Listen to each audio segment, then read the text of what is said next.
ladies and gentlemen. Welcome to Good Anime That Came Out of Nowhere.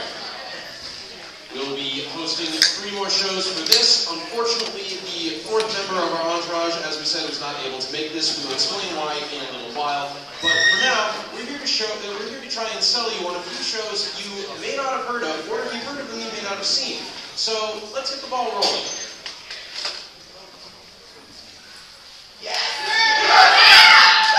All right, that answers my first question of how many of you know what this is. All right, folks, I'm here to try and sell you on a show that is very dear to me, Revolutionary Girl Utena. Now, even if you haven't seen the show, you may recognize this scene. It's pretty much the show's iconic shot, and there's a good reason for that, but there's way more to the show than this.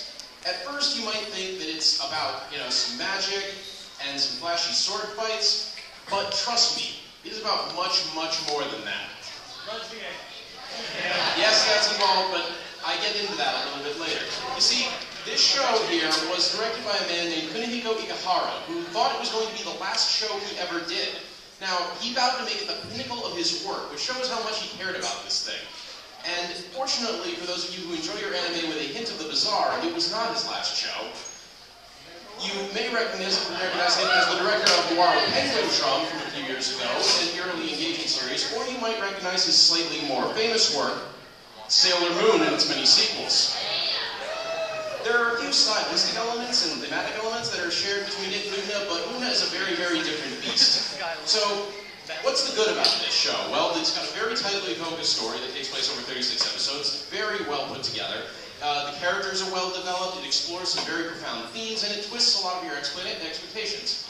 On the other hand, there is some inconsistent visual quality early on, if you're a stickler about that, because they didn't really know if they were going to be able to finish it. It can feel repetitive at times, and it gets weird. I'll have more on this later, but trust me, it does get weird. Well, our story begins many, many years ago, when a young princess has lost her parents. And she's visited by a prince on a white horse, who comforts her and gives her a ring that he says will lead the 2 of them together today, or one day. Now, Dan, you might be asking, why are you wasting our time with the standard fairy tale setup? We've heard it before. Well, the princess is so impressed by the prince that she decides that she wants to be a prince herself. And that's where the story starts to get twisted around. We come to the present day in the prestigious and massive Otori Academy, where our princess, Utena, has grown up and is going to school and trying to fulfill her dream of being a prince, partly by wearing a boy's uniform, which obviously causes some tension with the faculty in one of the very first instances of the show, calling itself on its own BS, something that will almost immediately endear me to something. Now, Utena's good at sports, and it's generally awesome to be her. But one day when a friend is humiliated by a member of the student council, Utena challenges this jerk to a fight behind the school. But when the path into the forest behind the school turns into an elaborate gate, and things start to get stranger. Because we're now confronted by a floating platform with a castle above it, in the sky. Where did this come from? What's going on? We're taking part in a strange dueling game now, with its own unique rules. And while Utena's fighting for her friend's honor, it's clear that something's going very off the rails. And there's clearly more going on than meets the eye. But Utena somehow manages to win, and finds herself engaged to a girl named Antihimemia, a strange, quiet girl known as the Rose Bride by everyone else. Now, wait a minute, what is this? Is this a tournament fighter-style show where the hero wins the prize in round 1? Well, Utena's just gotten her wish. She's the prince who saved the princess. Now the problem's protecting her. You see, Utena has to now contend with a group of duelists made up by the school's student council. This group receives orders from a character called End of the World, who seems to be pulling everyone's strings from behind the scenes, and having the best villain name in the history of anime. And these guys aren't just lackeys or mooks either. They're not just following out of blind loyalty. They question this bizarre situation. And they don't always see eye to eye with each other or with End of the World, like Mickey here, who's a young fencing prodigy and academic genius. and he desires something that's out of his reach. Or Jury, the captain of the school's fencing team, who has her own view of the world that she feels she has to validate. And as a side note, Jury's storyline is one of the most compelling in the show, and her relationship with Utena and the others is rather amazing to watch. Or we have Toga here, the president of the student council, who is less interested in the Rose Bride than in Utena herself. And the characters have their own relationships with each other, and it helps flesh them out far better than many antagonists. Remember, these are the closest things we've seen to villains by now. And by limiting this cast to a core group that we're mostly aware of in the very first few episodes, it gives us time to explore each and every one of their backgrounds, their strengths, their weaknesses, and we learn enough about them that before long, their actual fights with Utena become less about physical confrontation and more a clash of ideals or philosophy. And we cannot forget the relationship between Utena and Anthe. They don't start out as the best of friends. I mean, as you might imagine, Utena isn't thrilled with being dragged into this entire affair. She just wanted to go to school and be awesome. There are also secrets about Anthe, and the relationship is tested by these. But as both of them start to face adversity and experience life when they're connected to each other by such a strong bond and so much conflict, they begin to lean on each other in a way that takes a very long time to develop, but feels a lot more legitimate once it finally gets there. And this brings me to a good moment to talk about the style of the show. There's brilliant use of lighting and framing. There's a sense of scale in everything about the school. And there's a fantastic use of color and silhouette to create atmosphere. There's also a prominent use of visual symbolism that may be a little confusing to people at first, but it's made clear enough that as you progress, you eventually are able to tell what's going on and what's important just by what you see, rather than having people have to tell you everything that's going on. And it uses these stylistic elements to illustrate themes of friendship and camaraderie, the nature of memories versus actual reality, and even regret and mortality. All of these themes are brought up. It's also something that I should mention, the sound direction in this show is amazing. It's one of the few shows I've seen where it uses silence effectively to let situations sink in. And you may have also noticed the lyrics at the top of some of the screens that take place during or before the duels. Well, each duel has its own unique theme that generally emphasizes something about the characters taking part. And the rock choral style of these songs, I can't play it because it's a little distracting, but when you hear it, you will never hear anything else like it in anime. I guarantee that the soundtrack is worth a listen. Now, I should also mention here that while most of the strangeness and bizarre parts of the show are fairly, steeped in symbolism and eventually make sense as you begin to go through, there are parts of it that are just plain weird. Like the shadow puppet girls here that appear in each episode to provide commentary or just provide their own bizarre takes on the story. But occasionally, while they're a little weird, they usually serve a purpose. On the other hand, things like this happen. Yes, those are two characters being chased by a boxing kangaroo. No, I don't know why it happens, and I've seen the show 3 or 4 times. And in case you guys thought that the show with heavy lesbian undertones was all about you, brace yourselves. There's more than a few shirtless man talks going on around here. In fact, I have all my conversations this way. However, if you're looking for a show that delivers elements of fantasy, complete with magical girl transformations, and interpersonal conflict that goes beyond who's best at fighting, and it also explores some extremely broad themes that require no small amount of thought to really process, you are in for an amazing show. Provided you can handle a good amount of weirdness.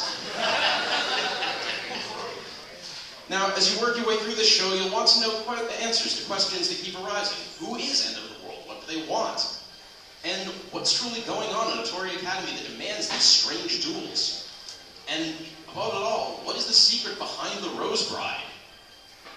Now, please consider Revolutionary Girl Utena for a bizarre but unforgettable storytelling journey that I guarantee will keep you amazed. Before I go, though, I should mention quickly that there is a feature-length movie adaptation called Adolescence of Utena. And while it definitely hits on many of the same notes as the show, it's a very different viewing experience. The visuals are more vibrant, the whole film is much more stylized, and it's considerably more heavy-handed with its symbolism. It also makes very little sense. Basically, I say take it or leave it, but either way, watch the show first and do not rely on the movie to clarify or make anything, expand upon anything. I really hope that you will consider a very different anime viewing experience from this. Thank you.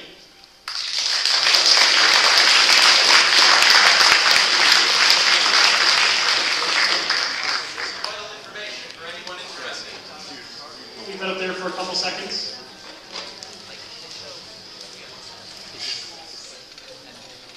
Alright, so I'm going to tell you today about Tears to Tiara. Has anyone here heard of Tears to Tiara? Alright, only a few. This is good. This is what I want to bring you guys. So let me talk a little bit about Tears to Tiara, because I want you to like this show. It's a show with quality in pretty much every part of it. It's got this great fantasy world that takes from both Welsh legend and Earth's history without really feeling like it's overburdened by anything. It's got a lot of characters in it, really solid ones. I even like the villains in it. There's no filler in it, and the animation quality stays pretty solid throughout. So I mentioned characters. Let's talk about them, because there's quite a few of them in this show. Perhaps the most prominent character is the Demon Lord, Ron. Along with him is going to be Arthur and his sister Rhiannon, who are of the tribe of the Gales. Now, they're going to be allied with this powerful wizard Odom and pretty much all of the elvish assistants that the Demon Lord there can get his hands on, because they're going to be fighting against the Roman Empire, personified by this guy. It's pretty awesome. I'll get to him later. I really like the cast in this show. It's a lot of engaging characters. But what good is a cast like this if it doesn't have an awesome story to go with it? A story that I'm going to guarantee to you is a lot better than this. So let's take a look at some of the elements there. It all begins with the Demon Lord being awakened by, the usual power-hungry type that wants to rule the world. But in a nice twist, it turns out that the Demon Lord doesn't actually want to destroy the world. He thinks this guy's kind of a jerk. So, pretty soon there, like Arthur, who's shown up to help out his sister, ends up kind of teaming up with him, and they decide to fight their way out. Shortly thereafter, Rhiannon gets fairly taken with the guy, gives him this scarf, and makes him chief of the tribe, to his and everyone else's surprise. But there isn't too much time to contemplate it, because the Romans are after them, so they quickly leave their homes, not quietly though, and find a new home on Albion, or as we call it now, England. So Ron leads them to his pretty sweet summer home over here. And from this awesome castle, they're going to attempt to hold off the Romans while finding enough strength to fight them. Now, as you might know from your history, Rome doesn't really take very kindly to rebellion. Especially because this Demon Lord character, they found out it's they know it's the Demon Lord, and they don't really want him coming alive because they own the world right now, and they don't want anyone blowing it up while they own it. So of course they're going to be chasing him too. Now the Gales are fairly well hidden in the city for now, but the Empire is never really that far away, and conflict for them is always looming as the Empire searches for them. So they're pretty much going to need every advantage they can possibly get. They'll scout different cities, they'll explore this new island they've just found, and look for all kinds of neat stuff. Explore ruins to find powerful artifacts, and even go watch their enemies fight in the Colosseum to see how they fight. And of course, find as many allies as they possibly can to fight the Romans. Now, rather than just fighting straight up, they'll need to set clever ambushes and figure out ways to fight them without just like walking towards them, because they got a lot more guys, so you got to watch out for that. However, when it does come time for major battles, the show definitely delivers. It has probably some of the best siege warfare sequences for about 3 or 4 episodes that I've seen in a long time. A lot of really cool stuff happens. I don't want to give too much away, but check it out. Now, the show isn't all action, however. There's plenty of the Gales, they're not only ones that have troubles. Like, Rome is not a monolith. Here's the Roman setting. And Gaius here has to ask for reinforcements like any other country. They don't just go after this one guy. They got plenty of stuff to do while they're running the world.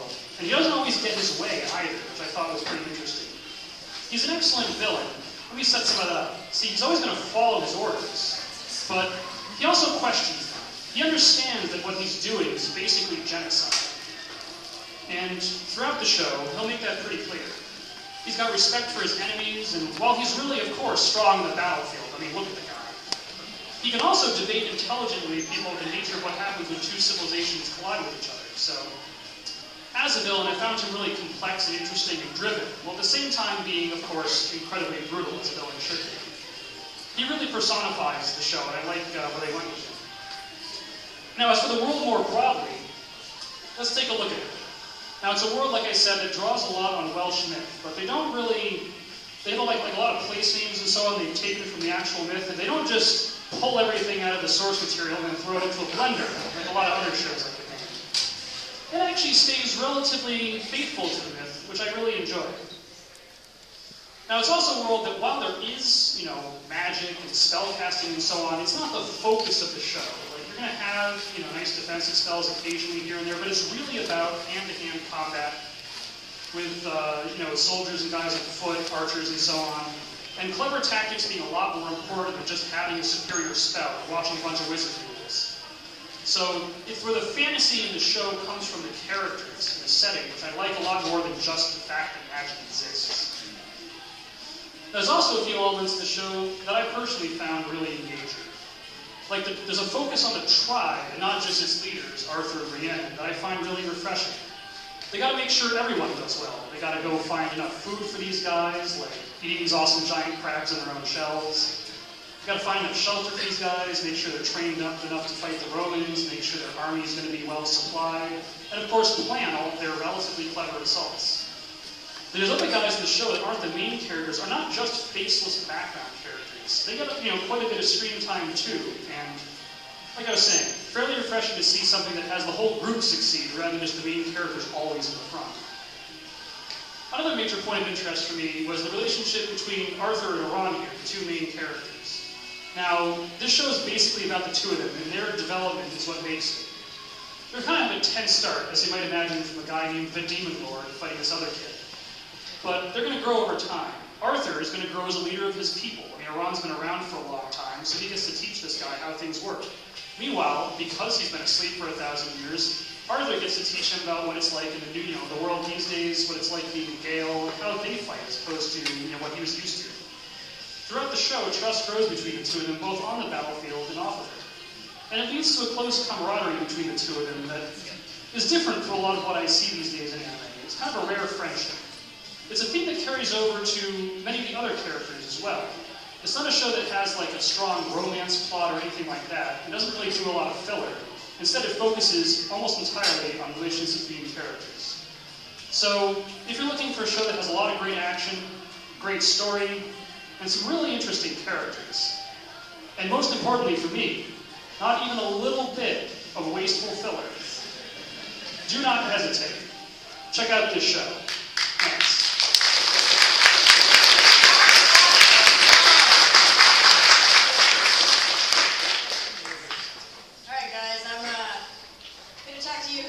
Chihayafuru. Now I'm betting most of you haven't even heard of the show Chihayafuru, or if you have, you might have dismissed it after reading that it's basically about a children's card game in Japan. Yeah. So what exactly is the Carta Club, and what is Chihayafuru all about? Well, it's a club you see started by the hottest girl in school. Oh yeah, this girl's so great that she wears pants underneath her skirt and pins up posters displaying how awesome her club is, making her pretty much the weirdest girl in school. Now hang on a second. Despite being good looking, this is not a show about some hot chick trying to start a club with a group of misfits where wacky hijinks ensue. Anyway, this is about a rebellious girl who loves the Japanese card game called Carta, and along with her best friend Taichi is aiming to start this club and become the best player in Japan. But I'm getting a little ahead of myself here. Let's roll back a little bit. Chihayafuru does this neat thing where it introduces us to the characters in their teens, but then pulls back in really early episodes. So we get to see them as kids. We get to learn a lot about their personalities here. It also gives us a little understanding of the card game Carta and shows us that, okay, it's something kids participate in. Ooh, it has stickers. But more importantly, it has poetry, okay? I'm catching on a little bit. But really, what's important here is that we're getting to know these characters as kids. Chihaya's like the mediocre student. Taichi's the smarty McSmartpants. And this kid, Arata, is the newbie who no one really talks to. So, when Chihaya over here attempts to make friends with this kid, she basically gets thrown into the reject corner. No good. But Chihaya's too awesome for that. She's like, whatever, I'm going to be friends with this kid anyway. So when she goes to his house and she reveals her dream of seeing her sister become the top model in Japan, Arata's like, that's not really how dreams work, kiddo. You kind of have to pick a dream that's all about yourself. And when he tells her that, it's neat because it's really the first time she as a character thinks about what she wants in life. But you know what? This is really deep. They're like 6 years old. Let's play a game. A game called Karuta with these fancy cards.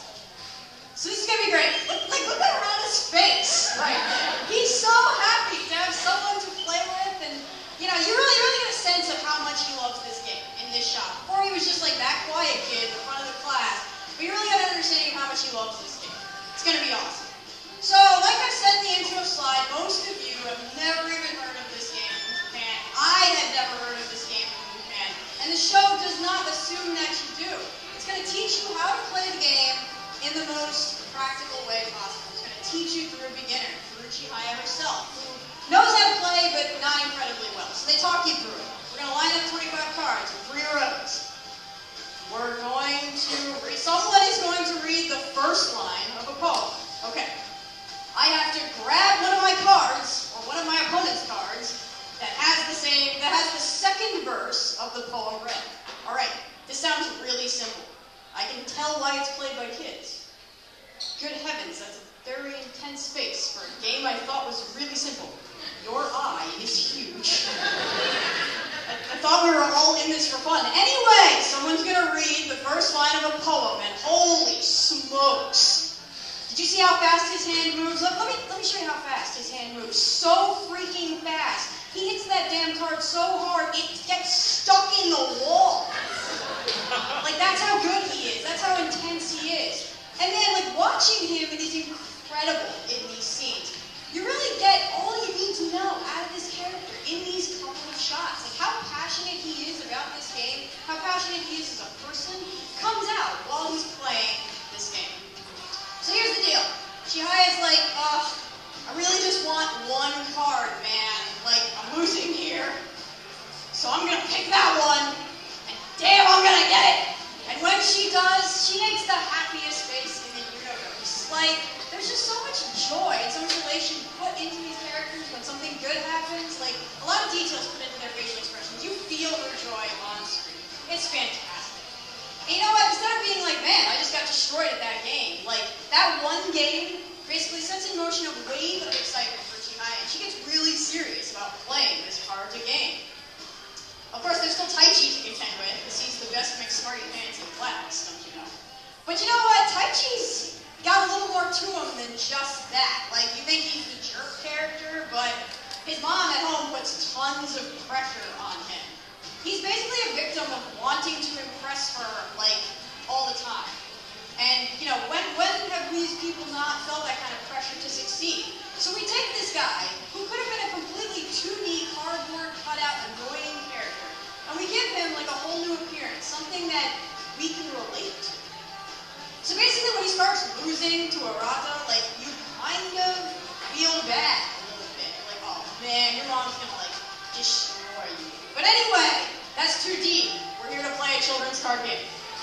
And Chihaya reminds us of that. Like, there's all these lighthearted moments scattered into these really intense moments. And, you know, despite really, like, figuring out her dream, it's not something that everyone takes so kindly to at first. Her sister's like, that's really lame. Like, you want to play this card game for the rest of your life? Really? But Chihaya's too cool for that. And the show is too cool for that. Because really, guys, win or lose, like, this Karuta game brings all of these different characters together. The kid who's considered a reject, the tomboy character, the kid who's considered the smart guy. Like, they all have this special connection. They're linked by this game, and we've learned to love them as characters. It's fantastic. So we're going to play this game for serious. We're going to join a society. It's going to be awesome. And this is really where the show shows us that Karuta is not just a game for kids, like we thought it was. Like, adults play this game, and they play it really seriously. It's also a little more difficult than you first imagined. Memorizing 100 cards. We learned some new aspects of the whole game. We play in teams. There's actual strategy involved in this game. We learned that playing this game brings a whole lot of prestige. Like, if you are the best in Japan at this game, people have respect for you. So Chihaya, do you want to be the man? Too bad, you're a girl, so you have to be the queen. Because don't you know there's a system to this game? You work your way up the system, and then if you're a man, you go towards the master master's bracket. If you're a female, you go towards the queen's bracket. Cool beans! We are on our way to awesome! Along the way, we're going to meet all sorts of rival characters. Like, pay attention for a second. Because these characters are not, they're not just there for a one-shot. There's this guy. You always got to have these guys. And we're going to grow old together and play Karuta forever. Except for the fact that Taichi's really smart and his mom wants him to move away to a new school to utilize his academic prowess. Except for the fact that Arata's grandfather's sick and has to move away. You know, we love these characters, and when these serious things start happening, when the show really throws some hardballs at them, like death in the family, and, you know, all this growing apart, like, we're really devastated. We feel what these characters feel. The show does an amazing job of doing that. In addition to this, the game is getting a whole lot harder, guys. Like, there's tons and tons of positions to memorize in the game. Like, these tournaments can last hours without a break. You can lose 6 pounds playing this game. Are we gonna give up? Hell no! Chihaya's too awesome of a character for that. Now, to start the Karuta Club, we need 5 members. We have 2. We have Taichi, we have Chihaya. That girl kind of looks interested in the game. Grab her. Grab that girl! Now, this character's name is Kana, and she represents a person who loves Karuta for a totally different reason than we've ever encountered before in the show up until this point. You see, Karuta is a Japanese card game based off of poetry from 100 real Japanese poets. And this girl is in love with the poetry. Now, take a second. When was the last time you ever met a character in one of these sports shows that was in love with the cultural aspect of a game, rather than like winning and losing a tournament? That's what Kana represents. She loves the game for a totally unique reason. Not just unique to the show, but unique in general. But you're looking at me and you're going, so what is the point? Like, I don't really care. Well, guys, you know, we don't really understand Karuta, and through Kana, we get a sense of what this game means to Japan culturally. Even if you're not in it for that, even if you're just in it to see Chihaya, like, be awesome, well, Chihaya gains a whole new love for the game by learning about these poems. It makes her love it even more. It makes her more determined to be the queen. It's going to be awesome. That kid looks like he wants to join. Let's bribe him. Bribery always works. Why is bribery not working? Yell at him and drag his ass to club. That's how it's done. Now, Sukuma over here, he's really not that interested in joining. But his reason can really hit home a little bit. Like, he's a really smart guy. He tried to make friends, and pretty much nobody cared. They were like, yeah, no, nerdy guy, not happening. And that's really rough for him. Most importantly, he feels like he just doesn't have the talent to play this game. He's like, listen, unlike you, I wasn't born with the talents to achieve great things, especially in this stupid game. Now you think, hey, of course the nerdy kid with glasses is going to have this inferiority issue. But you know what? That's not how it rolls. Taichi, who's the super hot, super genius, yeah, he's got them too. Like, you know, he said to himself once, you know, I play Karuta a whole ton. But then basically I really always knew that I could spend every waking minute playing this game and never be as good as Araza. Like, those inferiority complexes stem into other characters, guys. It's not just about a game they're playing. It's about real life. Feeling inferior, doing things. It's incredible how connected you get to these characters because of their real motivations, their real struggles.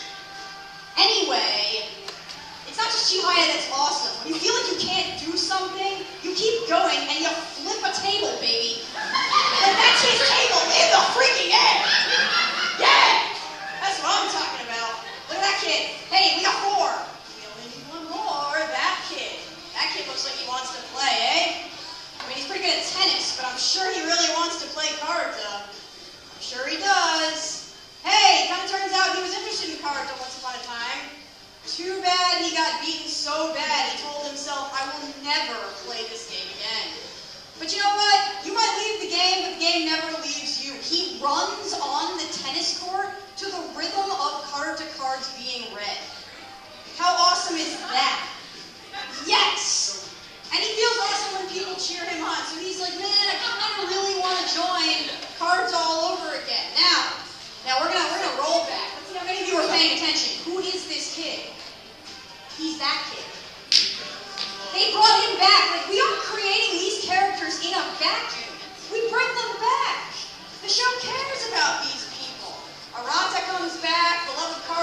him back to us, and that kid comes back. Because you always need that kid. Let's have a chat about the Queen, because, you know, it's not just our hero characters that are interesting. Like, you might say, well, who's the Queen? This magical, mystical girl that Chihaya's got to defeat to become the best female player in Japan. Well, she's really not just some high-ranking chick that Chihaya has to defeat. Like, she's awesome at Karuta. Like, when she's introduced and she plays, how awesome is she, you might ask? So awesome. The video camera can't catch her movements. So awesome. She brings her own tea to the tournaments. I was like, she is amazing. I can get behind her character.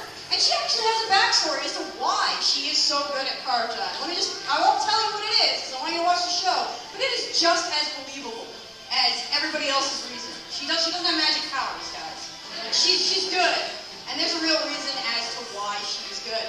So let's take a look at our cast. You're sitting here going, why did you just spoil the entire cast? I spoiled it because I want you to take a look at this screen. When's the last time you saw a show put this much effort into their characters? They're so dynamic, not just dynamically drawn, they're dynamic as people. There's not this like rainbow-colored hair, same faces bit going on. Somebody cared and put effort into these characters, and they are all fantastic. They didn't just put effort into the characters, they put effort into the backgrounds, the minute details. People's clothing, like guys, they change clothing multiple episodes. It's a wonderful, wonderful thing. So you're saying, sweet, our Karuta team is assembled, all the characters are great, we're going to be the best team and take Japan by storm, except not. Like, we're a mix of really good players, some in the middle, and complete and utter newbies. And the show explores that. It's not going to be an easy ride to the top, guys. It's going to take struggle. And the show makes sure to remind you of that. Like, we're watching these people grow as individuals, but we're also watching them grow as a team. Chihaya's going to have doubts. She's not going to be sure if she can make it. And how's she going to get to the top to become the best player in Japan? I'll just say it for you now. It doesn't happen at the end of season 1. So don't expect that to happen. But it's also not going to happen through a bunch of ridiculous, like, shonen-style battles to the top to fight the Queen. It's going to happen because Tsukuma's there to strategize, like the man does percentages. It's amazing. She's gonna get there because of Kana's love of poetry, teaching us a love of poetry. She's gonna get there because Taichi and Nishida remind her to break out of her comfort zone. Learn something new, Chihaya. Learn something new. So guys, if you've never heard of this show, if you don't watch anything else, like this season, get in the game. Like, this is one of the best shows I've ever seen, and I can't recommend it enough. So please check it out. Thanks, guys. That's it.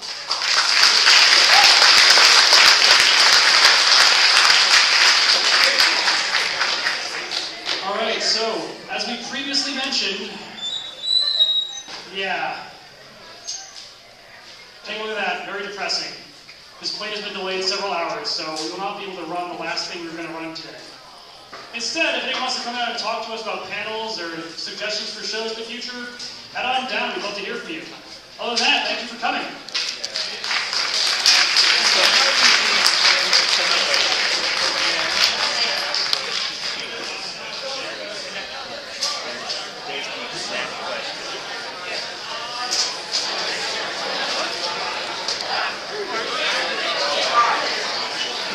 That's what he said. I pointed up there.